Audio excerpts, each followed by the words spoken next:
What's up, Internet, and welcome to Super Smash Bros. Wii U Weekly. We're living in a post-E3 world. I'm Hollander Cooper. Henry Gilbert. And obviously, as you might expect, not a ton of Smash Bros. News from when we last shot 500,000 episodes of Smash Bros.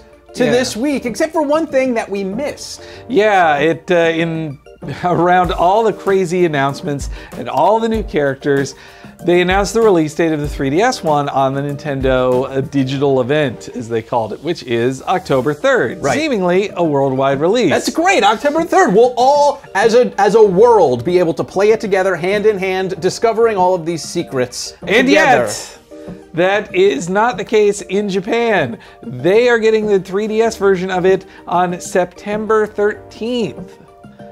Yeah, I know. Yeah, I mean, obviously, we can be petty and say it's annoying because, like, oh, well, we want to play it sooner, but it's annoying for an actual valid reason. As we saw with Pokemon, by the way, if you haven't watched all of the episodes of Pokemon Weekly, you should, even though they're all super outdated and not. But we're still entertaining. We're still entertaining in them, but you should watch them and see that we talked about a bunch of stuff, and we were able to talk about all this stuff, able to speculate, able to have fun, and once the game came out, able to kind of work with you to reveal all of the secrets, but we won't be able to do that now because Japan's gonna have it early, and that means that the news is gonna break earlier. We're gonna find out about the characters earlier. We're gonna find out about all the stuff we'd rather discover on our own 4 minutes after it launches in Japan.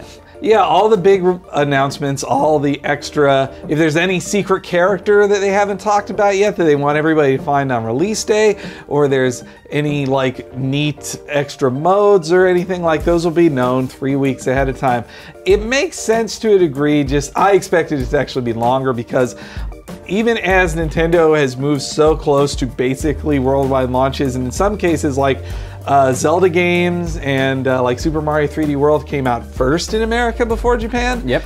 I think Smash Brothers clearly is still a very Japan first type of thing, but we should count ourselves lucky that unlike with Brawl, well, this has a smaller window between releases than Brawl. Also, maybe this will be good that it'll give them a chance to test out the online servers with a smaller group of fans in Japan before turning it on worldwide. Which I wouldn't hold my breath for because they had a large window when Brawl came out, and the online for Brawl was super, super garbage and basically didn't work at all. I did when I saw Sakurai in person at this event. Like somebody asked him, like, let me pick up this name you just dropped, Henry. Here you go. Oh, all right, thank you. Hopefully, there's literally a name there if our video editor isn't bored. But but Sakurai, who is very skinny in person, let me pick up that observation for you, Henry. Here's an observation about Sakurai being skinny. Thank you. Anyway, that somebody was like, a person asked if they were going to do the online better this time, and Sakurai seemed a little offended by it, but he was like... He said, and I quote, "No, we're going to do it worse. Go fuck yourself." But he did recognize people had issues with the online, and he thinks it's just going to be dealt with by doing the for fun and for glory situation before. But anyway, yeah, when it comes out in Japan, I mean, it's not impossible to play, but unlike with previous Nintendo handhelds, the 3DS is region locked, meaning you need to own a Japanese 3DS. But because if you can figure out how to read Japanese on the eShop, you will be able to, unless for some reason it doesn't come to the eShop day one, you'll be able to download the game and not bother importing the game. So if playing Smash Brothers super early, along with everybody in Japan, is that important to you, you have 3 whole months to just import a Japanese 3DS. That's all you gotta do. But other than that, I think that's pretty much the only news to happen. Well, I mean, some people thought, were correcting us on our previous one where we said Mr. Game & Watch had been confirmed because and it's true, at the time of this recording, he doesn't have his own character page yet on the site, but why would they put him next to Pac-Man in that video? Does that mean we may have screwed up again? Maybe. Yeah. Cooper.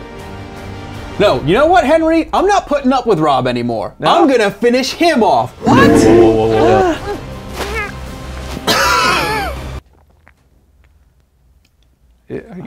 Went down the wrong pipe.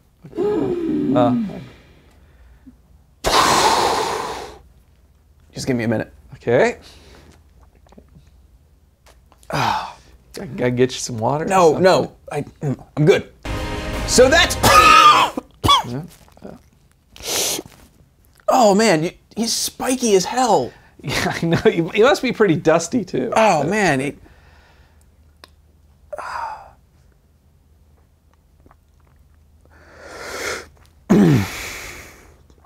Okay. All right.